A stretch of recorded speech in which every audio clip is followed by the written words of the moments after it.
மீனாட்சி பொண்ணுங்க சீரியல் ஜூலை 17 இன்னைக்கான எபிசோடில் என்ன நடந்துச்சுங்கிறத ரிவ்யூவாக பார்த்துடலாங்க. பீஸாக இருக்கிற சர்டிஃபிகேட்ஸ் எல்லாம் பார்த்து சக்தி அப்படியே ஷாக் ஆகிருக்காங்க. அவங்க மட்டும் இல்லாமல் அவங்க ஃபேமிலியில் இருக்கிற எல்லாரும் ரொம்ப ஷாக்கில் இருக்காங்க. எப்படி இதெல்லாம் நடந்திருக்கும் அப்படின்னு மீனாட்சி அம்மா கேட்டுட்டு இருக்க, எல்லாம் அந்த புஷ்பா வேலையாக தான் இருக்கும் அப்படின்னு சக்தி சொல்ல, ஆமாம் நேற்று பார்க்கும்போது எல்லாமே சரியாக தானே இருந்துச்சு, இப்போ எப்படி இப்படி ஆயிருக்கும் அப்படின்னு யமுனா கேட்டுட்டு இருக்க, அந்த புஷ்பா இப்படி கூட பண்ணுவாளா அப்படிங்கிறாங்க கார்த்திக். மீனாட்சி அம்மா ரொம்ப வெக்ஸ் ஆகி அப்படியே சேரில் உட்காந்துடுறாங்க. சக்தி சர்டிஃபிகேட் எல்லாம் இப்படி கிழிஞ்சு போயிருந்தா நாளைக்கு இன்டர்வியூ என்ன பண்ண போற அப்படின்னு சொல்லிட்டு இருக்க, என்ன சொல்லுங்க சார் அப்படிங்கிறாங்க மீனாட்சி அம்மா. வேற என்ன, இன்டர்வியூல நான் கலந்துக்க முடியாது அப்படிங்கிறாங்க சக்தி. அந்த புஷ்பாவை என் கையால் கொன்று போட்டாதான் என் ஆத்திரம் அடங்கும் அப்படின்னு சொல்லிட்டு ரொம்ப வேகமா சக்தி வெளியே போக, சக்தி நில்லு, என் பேச்ச மீறி நீ போகக்கூடாது, நான் சொல்றதை கேளுங்கிறாங்க மீனாட்சி அம்மா. இல்லைம்மா, நீங்கள் என்ன சொன்னாலும் கேட்க மாட்டேன், இன்னைக்கு அவளை உண்டு இல்லைன்னு ஆக்கணும் அப்படின்னு சக்தி சொல்ல, வெற்றி வந்து நேராக இழுத்துட்டு போகிறாங்க சக்தியை வீட்டுக்குள்ளே.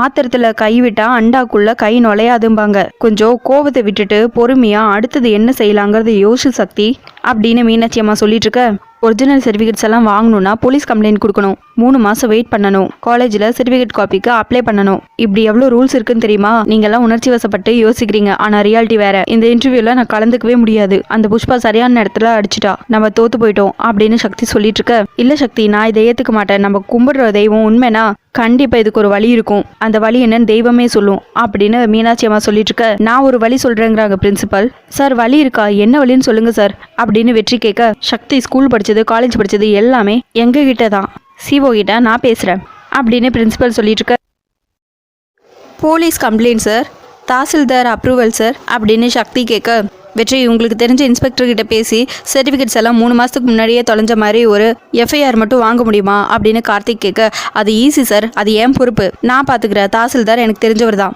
வாங்கிக்கலாம் அப்படின்னு வெற்றி சொல்ல, அப்புறம் என்னம்மா நான் உங்க கூட வரேன், என்ன கொஞ்சம் அலைய வேண்டியதாக இருக்கும், இன்னைக்குள்ளே எப்படியாவது வாங்கிடலாம் அப்படின்னு பிரின்சிபல் சொல்ல, காலேஜ் சர்டிஃபிகேட் நான் தான் இஷ்யூ பண்ணும், இதெல்லாம் ரெடி ஆகிட்டா நான் இஷ்யூ பண்ணிடுறேன் அப்படின்னு பிரின்சிபல் சொல்லிட்டு இருக்க, ஒரே நாளில் இதெல்லாம் முடியுமா சார் அப்படின்னு சக்தி கேட்க, முடியுமான்னு யோசிக்காத, முடியும்னு நம்புங்கிறாங்க மீனாட்சி அம்மா. எப்பவுமே நீ முடியும்னு நம்புறபடி எதுக்கு இப்போ மட்டும் யோசிச்சுட்டு இருக்க அப்படின்னு யமுனா கேட்க, சர்டிஃபிகேட்ஸ் எல்லாம் கிழிஞ்சிருந்ததுல அதை பார்த்த அதிர்ச்சியிலேருந்து இன்னும் சக்தி மேலலை, அதான் இப்படி இருக்கா அப்படின்னு வெற்றி சொல்ல, சக்தி கமான் சக்தி உன்னால முடியுங்கிறாங்க கார்த்திக். ஏய் உன்னாலேயே செய்ய முடியலன்னா வேற யாரால செய்ய முடியும், நான் உன் கூட இருக்கு சக்தி, வா இப்பவே கிளம்பலாம் அப்படின்னு வெற்றி சொல்லிட்டு இருக்க, சரின்னு கண்ணெல்லாம் தொடச்சிட்டு சக்தியும் சரி கிளம்பு வெற்றி போலாங்கிறாங்க.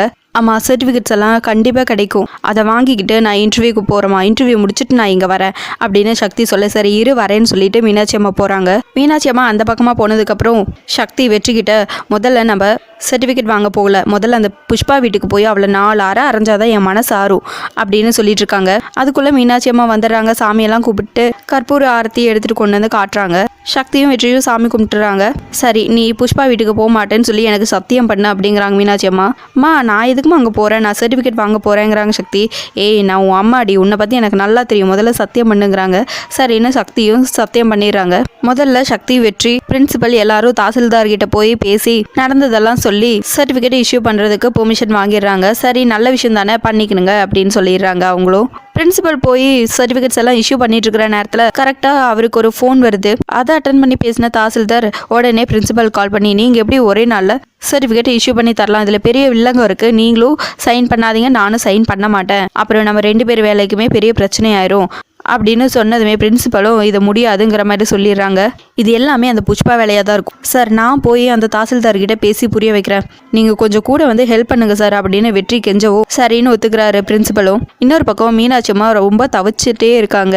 கரெக்டாக அந்த டைமில் புஷ்பா வராங்க. என்னக்கா உன் பொண்ணு ஐஏஎஸ் பாஸ் பண்ணிட்டா போல இருக்கு, ஊர் முழுக்க அதே பேச்சா இருக்கு, ஒன்றுக்குள்ள ஒன்றா நம்ம அப்படி பழகுறோம், என்கிட்ட ஒரு வார்த்தை சொல்லணும்னு உனக்கு தோணவே இல்லையே அப்படின்னு புஷ்பா சொல்லிட்டு இருக்க, புஷ்பா உன்னை பார்க்கவே எனக்கு பிடிக்கல, தயவு செஞ்சுக்கிறது போறியான்னு மீனாட்சி அம்மா கேட்க, அக்கா வீடு தேடி வந்திருக்கேன், என்ன போய் விரட்டுறியே, கலெக்டர் அம்மா ஆக போறோம், இனிமேல் நாம வச்சதான் சட்டம், அந்த தலக்கணமா இப்பவே வந்துருச்சா அப்படின்னு புஷ்பா கேட்டுருக்கா. புஷ்பா இப்ப நீ எதுக்கு வந்திருக்கேன்னு எனக்கு நல்லா தெரியும், நம்மளால முடிஞ்சது பண்ணிட்டோம், அப்புறம் எப்படி சக்தி கலெக்டர் ஆக முடியும்னு பார்க்கத்தானே வந்த அப்படின்னு மீனாட்சி அம்மா சொல்லிட்டு இருக்கா. என்னக்கா இப்படி சொல்லிட்ட, சக்தி கலெக்டர் ஆகுறதுல ஏதோ பிரச்சனை இருக்கும் போல இருக்கே, என்னக்கா பிரச்சனை சொல்லுக்கா, நான் வேணா உதவி செய்றேன் அப்படின்னு கேட்க, பூனை கண்ணை மூடிட்டா உலகமே இருண்டு போயிடுச்சுன்னு நினச்சிக்குவோமா, அந்த மாதிரி ஒரு பிரச்சனையை உண்டாக்கிட்டோம், இனிமேல் சக்தியால் கலெக்டர் ஆக முடியாதுன்னு நீ நினச்சிட்டு இருக்க ஆனால் உனக்கு தெரியாது, சக்தி ஒரு முடிவு எடுத்துட்டா அதில் ஜெயிக்காமல் அவள் விட மாட்டா அப்படின்னு மீனாட்சி அம்மா சொல்ல, புஷ்பா ஒரு முடிவு எடுத்துட்டா அதில் எப்படியா ஜெயிக்க பாப்பான்னு உனக்கும் நல்லா தெரியுமே அப்படின்னு புஷ்பா கேட்க, இங்கே பாரு, நீ குறுக்கு வழியில் ஜெயிக்க பார்க்குற, அடுத்தவங்க வயிற்றுல அடிக்கிறதே உனக்கு பொழப்பு.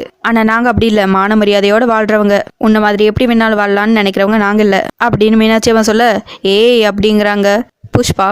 பண்ணுறதையெல்லாம் பண்ணிட்டு அடுத்தவங்க கஷ்டப்படுறத எப்படியெல்லாம் கஷ்டப்படுறாங்கன்னு வேடிக்கை பார்க்க வந்திருக்கேன், அதுலேருந்தே தெரியல உன் லட்சணம். பார்த்துட்டே இரு புஷ்பா, இன்னைக்கே எல்லா சர்டிஃபிகேட்டையும் என் பொண்ணு வாங்குவா, நாளைக்கு இன்டர்வியூவில் ஜெயிப்பா, அவள் கலெக்டராக வருவா, அப்போ இன்னும் நீ வயிற்றுச்சலோட தெருவா சுற்றுவ அப்படின்னு மீனாட்சியம்மா சொல்லிட்டு இருக்க. அடப்பாவுமே மீனாட்சியக்கா சாபம் கொடுக்குறியா அப்படின்னு புஷ்பா கேட்க, நான் ஏன் உனக்கு சாபம் கொடுக்கணும், அதான் போதுங்கிற அளவுக்கு ஊர் முழுக்க சாபம் வாங்கி வச்சிருக்கே, இதுக்கு மேலே நான் என்ன சாபம் கொடுக்கணும் அப்படின்னு மீனாட்சியம்மா கேட்க, ஏன் சாபத்தை நான் பார்த்துக்கிறேன், அதை பற்றி நீ கவலைப்படாத, உன் பொண்ணோட சர்டிஃபிகேட் எல்லாம் கிழிஞ்சு போச்சாமே. சோ மீனாட்சி அக்கா பாவம், ஆறுதலாக பேசிட்டு போலான்னு வந்தா நீ எனக்கே சாபம் கொடுக்குறியக்கா. உன் ஈன புத்திக்கு தான் சக்திக்கு கலெக்டர் பதவி கை வரைக்கும் வந்து அப்படியே போயிடுச்சு. உன்னோட திமிருக்கெல்லாம் இது பத்தாது மீனாட்சி, இன்னும் அனுபவிக்கணும். ஒரு வேளை கலெக்டராக வராமல் உன் பொண்ணு வெறும் சக்தியாக வந்தா அப்படின்னு புஷ்பா சொல்லிட்டு இருக்க. நான் கும்பிடுற தெய்வம் என்னை கைவிடாது அப்படிங்கிறாங்க மீனாட்சி அம்மா. பேசாமல் உன் பொண்ணுக்கு சமையல் வேலை கற்றுக் கொடுத்துட்டு உன் கூடவே வச்சுக்கோ, மற்றபடி கலெக்டர் வேலை அது இதெல்லாம் செட் ஆகாது. இவ்வளோ பண்ண தெரிஞ்ச எனக்கு ஒரே நாளில் சர்டிஃபிகேட் வாங்க முடியாமல் பண்ண எனக்கு தெரியாதா என்ன சொன்ன, சாமி பார்த்துக்குமா, அந்த சர்டிஃபிகேட் இல்லாமல் உன் பொண்ணு கண்டிப்பாக கலெக்டர் ஆக முடியாது அப்படின்னு புஷ்பா சொல்லிட்டு இருக்க. புஷ்பா, உன் புத்தி ஏன் இப்படி போயிட்டுருக்கு, என் பொண்ணு கலெக்டர் ஆகி திரும்ப வீட்டுக்கு வர வரைக்கும் நான் மௌன விரதம் இருக்க போகிறேன், அதுக்கப்புறம் வந்து உன்னை பார்க்குறேன், அப்போ உங்ககிட்ட கேட்க வேண்டிய கேள்வி நிறைய இருக்குது அப்படின்னு சொல்லிட்டு மீனாட்சி அம்மா கோவமாக போகிறாங்க. இன்னொரு சைடு யமுனாவும் கார்த்திக்கும் கோயிலுக்கு போயிட்டு வராங்க. இப்போ தான் மனசே நிம்மதியாக இருக்குது. சக்தி பேரில் ஒரு அர்ச்சனை பண்ணதுக்கப்புறம் அந்த சர்டிஃபிகேட் எல்லாம் துண்டாக கிழிஞ்சு கிடந்தது பார்த்ததும் சக்தி மனசு ரொம்பவே கஷ்டமாக இருக்கும் அப்படின்னு சொல்லிட்டு மீனாட்சி அம்மாவை தேட மீனாட்சி அம்மா அங்கே வீட்டில் இல்லை. உடனே யமுனா டென்ஷன் ஆகுறாங்க. யமுனா டென்ஷன் ஆகாத, ஃபோன் பண்ணி பார்க்கலான்னு சொல்லிட்டு ஃபோன் பண்ணி பார்க்குறாங்க. ஃபோனையும் வீட்லேயே வச்சுட்டு போயிடறாங்க. உடனே பக்கத்து வீட்டுக்காரம்மா வராங்க. புஷ்பா வந்த விஷயத்த சொல்கிறாங்க. எல்லாம் அந்த புஷ்பா வேலையாக தான் இருக்கும், நான் அப்போவே சொன்னல, எங்கள் அம்மா இப்படி எல்லாம் வீட்டை ஓப்பன் பண்ணி வச்சுட்டு போக மாட்டாங்க அப்படின்னு யமுனா சொல்லவும், சரி வா போய் தேடுவோம் அத்தையே அப்படின்னு சொல்லிட்டு கார்த்திக் கூட்டிகிட்டு போகிறாங்க. இதோட எபிசோட் முடிச்சிருக்காங்க. உங்களுக்கு இந்த வீடியோ பிடிச்சிருந்தா லைக் பண்ணுங்கள், ஷேர் பண்ணுங்கள், கமெண்ட் பண்ணுங்கள். தேங்க்யூ.